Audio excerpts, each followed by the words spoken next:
매일 성경 묵상을 돕는 해설 가이드입니다. 안녕하세요. 묵상코치입니다.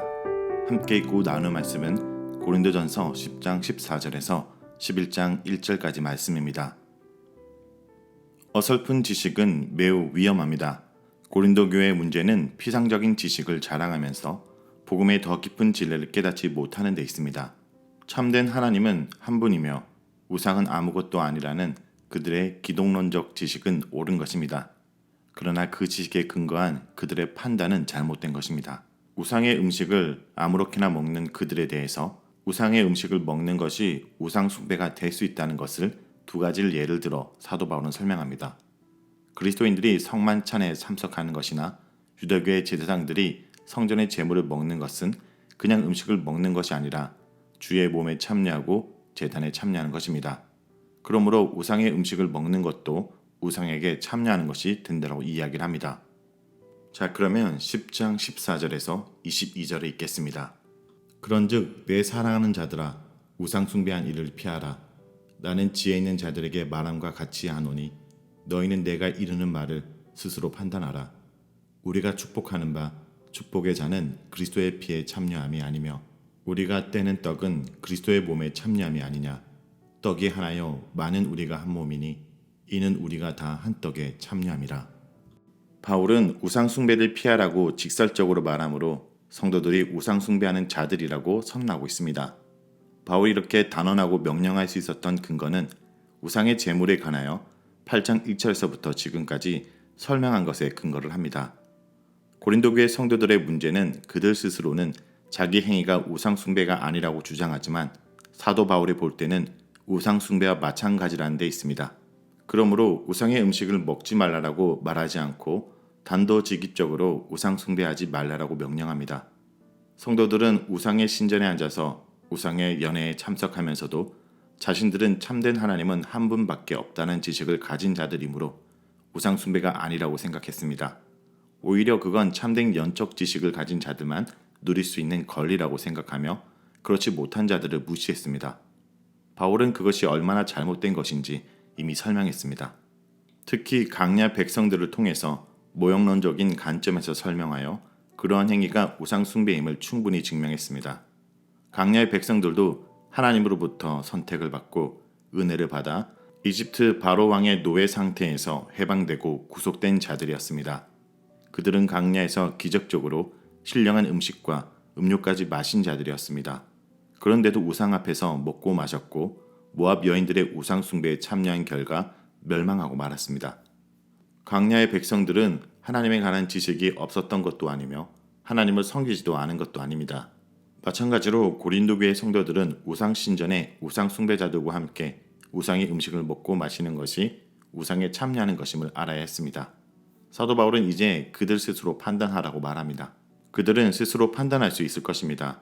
왜냐하면 그들은 지혜 있는 자들이고 사도 바울은 지혜 있는 자들이 알아들을 수 있는 말로 논리적이고 합리적으로 설명했기 때문입니다. 사도 바울은 치밀한 논리를 가진 사람이었습니다. 우상의 음식을 먹는 것이 우상 숭배라고 결론 내렸지만 거기에 만족하지 않고 다른 예를 들어 설명합니다. 이번에는 주의 만찬에 참여하는 것이 무슨 의미인지 생각해 보라고 촉구합니다. 주의 만찬에 참여하는 것은 그리스도에게 참여하는 것이며 떡과 잔을 떼는 것은 그의 피와 살에 참여하여 하나가 되는 것입니다. 그리고 성만찬에 참여하는 모든 사람은 같은 믿음의 한 공동체가 됩니다. 사도 바울은 성만찬의 의에 대해서 11장 23절에서 25절에서 다시 설명합니다. 주의 잔을 마시는 것은 그의 피로 세운 새 언약에 참여하는 것입니다. 그러므로 성만찬에 참여하여 떡과 잔을 먹고 마시는 것은 그것을 행하는 자들과 함께 그리스도에게 참여하는 것이며 그와 한 몸이 되는 것입니다. 바울은 16절에서 그리스도의 몸에 참여하는 것이 아니냐라고 반문하는데 이것은 성도들이 그러한 사실을 잘 알고 있다는 것을 전제하는 것입니다. 성만찬에 참여하는 것이 그리스도의 몸에 참여하는 것이듯 우상 음식에 참여하는 것은 우상과 하나가 되는 것입니다. 바울은 그들이 이미 알고 있는 사실에 근거하여 우상 음식을 먹는 것이 우상 숭배하는 것이라는 사실을 다시 한번 논증합니다. 이어서 18절에서 22절이 있겠습니다. 육신을 따라 난 이스라엘을 보라. 제물을 먹는 것이 제단에 참여한 자들이 아니냐. 그런즉 내가 무엇을 말하느냐. 우상의 제물은 무엇이며 우상은 무엇이냐? 무릇 이방인이 제사하는 것은 귀신에게 하는 것이요 하나님께 제사하는 것이 아니니 나는 너희가 귀신과 교제하는 자가 되기를 원하지 아니하노라. 너희가 주의 잔과 귀신의 잔을 겸하여 마시지 못하고 주의 식탁과 귀신의 식탁에 겸하여 참여하지 못하리라. 그러면 우리가 주를 노여하시게 하겠느냐? 우리가 주보다 강한 자냐? 바울은 우상의 음식을 먹는 것이 우상 숭배하는 것이라는 사실을 성전에서 사역하는 제사장에 비유하여 다시 설명합니다. 성반찬에 대한 설명이 무엇을 먹느냐는 관점에서 우상의 음식을 먹는 것이 잘못된 것임을 설명한 것이라면 성전에서 섬기는 제사장에 관한 설명은 어디에서 먹느냐는 관점에서 우상의 집에서 먹는 것이 잘못된 것임을 설명하는 것입니다. 육신을 따라 난 이스라엘을 보라 라는 표현에서 성만찬에 비교될 수 있는 구약적 제사 행위에 대해서 설명하고 있음을 드러냅니다. 제물을 먹는 자들이 제단에 참석하는 자들이냐 라는 표현은 성전에서 일하는 자들이 성전에서 나는 것을 먹는다고 했던 9장 13절을 뒤집어서 설명한 것입니다.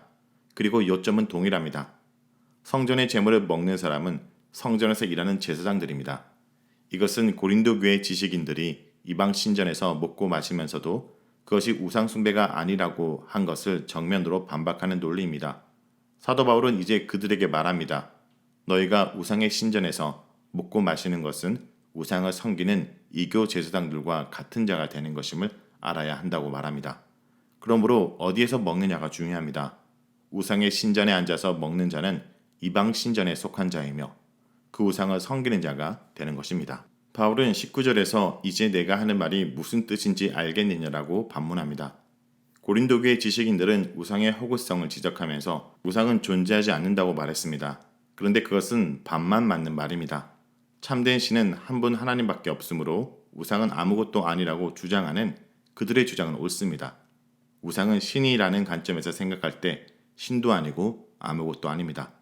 그렇다고 해서 우상이 아무것도 아닌 것은 아닙니다. 바울은 우상을 귀신으로 정의함으로써 고린도 교회 지식인들이 주장한 아무것도 아니라는 말에 대해 다시 한번 설명합니다. 우상은 아무것도 아니지만 사실 아무것도 아닌 것은 아니다는 겁니다. 그들은 하나님의 원수이며 악한 영입니다. 이방인들은 그 귀신을 신으로 섬기고 있습니다. 그러므로 우상의 신전에 있는 귀신이 있으므로 귀신을 섬기는 자들과 함께 거기서 먹고 마시는 것은 곧 귀신을 섬기는 것이 됩니다. 바울은 마지막으로 제물을 먹는 것은 단순히 음식을 먹는 것이 아니라 그 제물을 바친 귀신에게 참여하는 것이라는 사실을 상기시킵니다. 이것은 그리스도인들이 성만찬을 먹으면 그리스도에게 참여하는 것이고 제사장이 성전의 제물을 먹으면 그 성전에 계신 하나님께 참여하는 것이라고 했던 것과 같은 논리입니다. 바울은 성도들에게 귀신에 참여한 자가 되지 말라라고 충고하고 있습니다. 바울은 이제 우상의 음식에 대한 모든 설명의 결론을 말합니다. 너희가 주의 잔과 귀신의 잔을 겸하여 마시지 못한다. 그것이 불가능한 이유는 하나님께서 엄격하게 금하신 일이기 때문입니다. 따라서 주의 잔과 귀신의 잔을 겸하여 마시는 것은 주의 진노를 자아낼 것입니다. 성도들은 광야 백성을 생각하면서 교훈을 얻어야 합니다. 성도들은 주의 만찬에 참여하면서 동시에 우상의 음식을 먹는 것은 광야 백성들이 했던 행위를 반복하는 것이 됩니다. 그러므로 만일 성도들이 계속해서 우상의 음식을 먹게 되면 그들도 광야의 백성들처럼 심판을 받게 될 것입니다. 바울은 마지막으로 스스로 지혜가 있고 영적으로 강한 자라고 자랑했던 자들에게 경고합니다. 고린도 교회의 문제는 얕은 지식에 근거하여 복음의 진리를 왜곡하고 불의를 행하면서도 하나님을 두려워하지 않는 데 있습니다. 현대 교회는 행위가 아니라 믿음으로 구원을 받는다는 교리를 슬로건처럼 외치면서 복음의 깊은 진리를 얼마나 왜곡하고 있는지 살펴봐야 됩니다. 이신칭의 교리에 근거하여 거룩한 경건한 삶을 살아야 할 그리스도인들의 책임을 도외시하면서도 구원의 확신을 자랑한다면 고린도 교회 지식인들이 걸어간 길을 따라가는 것밖에 되지 않다는 것을 기억해야 합니다. 그 다음 내용은 10장 23절에서 11장 1절에 많은 사람의 유익을 구하라 라는 내용입니다. 먼저 23절에서 24절을 읽겠습니다. 모든 것이 가하나 모든 것이 유익한 것은 아니요 모든 것이 가하나 모든 것이 덕을 세우는 것은 아니니 누구든지 자기 유익을 구하지 말고 남의 유익을 구하라. 바울은 구체적인 사항에 대한 대답을 제시하기 전에 먼저 원리를 밝히고 있습니다. 우리가 무엇을 먹을 것인가 아니면 먹지 말아야 될 것인가 하는 문제를 결정하는 기준은 그것이 타인의 유익을 위한 것인가 또한 교회 덕을 세우는 것인가 하는 것이 되어야 합니다. 고린도 교회 일부 강자들은 자신의 지식을 앞세워 모든 것이 가하다라는 주장을 입버릇처럼 외치고 있었습니다. 그런데 무엇이든 자신에게 유익이 되기만 하면 타인은 조금도 개의치 않고 자기 마음대로 행하려고 합니다. 이것의 위험성은 약한 자들을 걸려 넘어지게 만들 수 있다는 것이고 그렇게 함으로써 형제에게 죄를 지어 결국 그리스도께 죄짓는 결과를 낳을 수 있다는 점입니다. 25절에서 30절에 있겠습니다. 무릇 시장에서 파는 것은 양심을 위하여 묻지 말고 먹어라. 이는 땅과 거기 충만한 것이 주의 것임이라. 부신자 중 누가 너희를 청할 때 너희가 가고자 하거든 너희 앞에 차려놓은 것은 무엇이든지 양심을 위하여 묻지 말고 먹으라. 누가 너희에게 이것이 재물이라 말하거든 알게 한 자와 그 양심을 위하여 먹지 말라. 내가 말한 양심은 너희 것이 아니요 남의 것이니 어찌하여 내 자유가 남의 양심으로 말미암아 판단을 받으리요. 만일 내가 감사함으로 참여하면 어찌하여 내가 감사하는 것에 대하여 비방을 받으리요. 사도 바울은 이방 신전에서 제사나 그 공동 식사에 참여하는 것과 달리 일반 시장에서 파는 고기는 어떻게 해야 할지에 대해서 대답합니다. 이에 대해 바울은 그 출처를 묻지 말고 먹으라고 말합니다. 여기서 묻는다라는 말은 조사하고 살핀다는 의미입니다.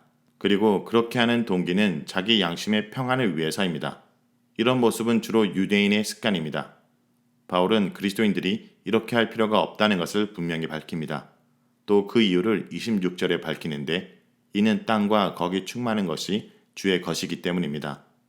그리스도인들은 자기 양심의 평안을 위해 모든 먹는 것마다 일일이 확인 절차를 거칠 필요가 없습니다. 우리에게는 자기 양심보다 주님의 말씀이 우선입니다. 우리의 양심은 주님의 말씀에 복속시키면 됩니다.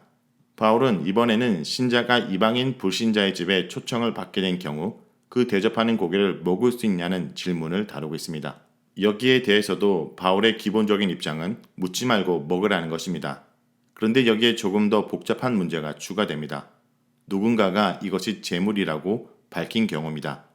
이런 문제를 제기하는 사람이 누구인지 가리기는 쉽지 않습니다. 그러나 누가 되었든 그 사람에게 이것이 꺼리키는 문제라고 한다면 바울은 그 사람의 양심을 위해 고기를 먹지 말라고 말합니다. 여기에서도 기본적인 원칙은 자신의 권리나 지식보다 다른 사람의 양심과 유익이 우선시 되어야 된다는 것입니다. 바울이 명령하는 것을 따르면 이렇게 질문할 수 있습니다.